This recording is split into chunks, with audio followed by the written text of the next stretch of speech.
Magandang araw sa inyo mga ka-e-bike.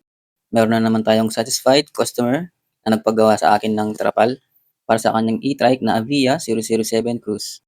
Pwedeng buksan yung sa likod, yung buong trapal o kaya yung bintana lang. At yung trapal na ito ay sagad hanggang sa bubungan niya. Meron niyang kisame na kulay black. Mas maganda talaga kapag meron kisame yung trapal kasi mas maganda yung bagsak ng trapal niya sa gilid. At hindi siya mahirap i-install kasi pag isinuot mo yan, yun na yun guys. Okay na siya. Yung itatali na lang yung bandang harapan at sa may ilalim. Maganda yung reflector nito guys kasi kapag nasisinagan niya ng ilaw, maliwanag siya, kitang-kita sa daan. Lalo na kung all black yung trapal. And dito namang sa basket niya sa harap, ay may zipper na yan. Tapos yung takip niyan, may palaman niya na rubber. Kaya hindi siya lulukot sa katagalan. Palagi yan ang pantay.